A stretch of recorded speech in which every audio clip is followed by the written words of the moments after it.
King Dabshalim said to the philosopher Baydaba, who was the chief of the Brahmins, "Give us the example of two friends whom a cunning liar manages to separate, to the point that he drives them to hatred and hostility."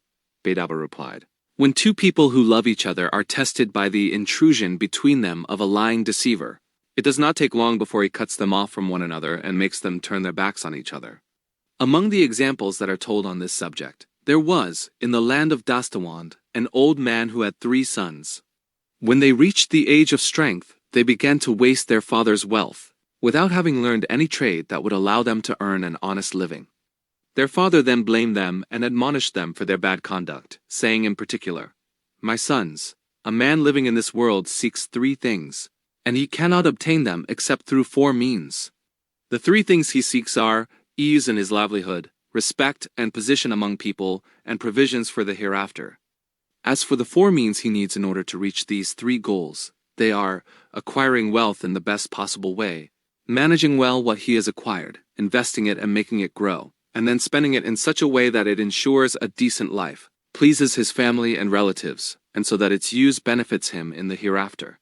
Whoever neglects one of these aspects will not achieve what he desires. If he does not acquire wealth, he will have nothing to live on. If he owns money and knows how to earn it, but does not manage it properly, his fortune is likely to disappear, and he will be left destitute. If he is content just to possess money without investing it, then simply spending sparingly will not be enough to stop it from quickly vanishing. It is like coal of which one only takes the dust from the tip of the stick, yet it still runs out very fast. And if he spends his wealth in the wrong way, puts it where it does not belong, and makes mistakes about those who truly deserve that one spends on them, he becomes like a poor man who has nothing. And even so, this does not protect his money from accidents, trials, and calamities that strike possessions. He is then like a basin into which water flows constantly. If this basin has no outlet, no spillway, no opening through which water can flow out in the proper measure, it cracks, the water overflows, seeps out on all sides, and perhaps even a large breach appears so that all the water goes away completely lost. The old man rebuked them again. His sons benefited from his words, reflected on them, understood that they were full of wisdom, and decided to follow them. The eldest then set out for a region called Miyun. On the way he passed through a place full of thick mud. He had with him a cart drawn by 2 bulls. One was called Shatarba, the other Bunduba.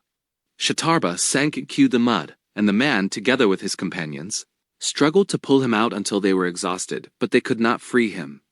The man went on his way, leaving by the animal a servant charged with watching it, hoping that the mud would dry and that he could then pull the bull out.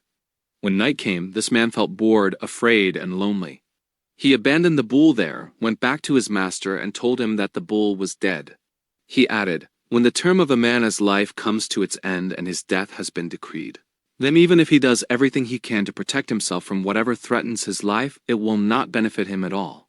It may even happen that his efforts to protect himself, his caution and his prudence turn against him and become a cause of misfortune for him." Today, we have only begun with the first story, which serves as an introduction to the famous tale of The Lion and the Bull, from the book Kalila and Dimna. This is just the first episode in a series of fascinating stories that are woven together in this wonderful adventure, but the adventure is far from over.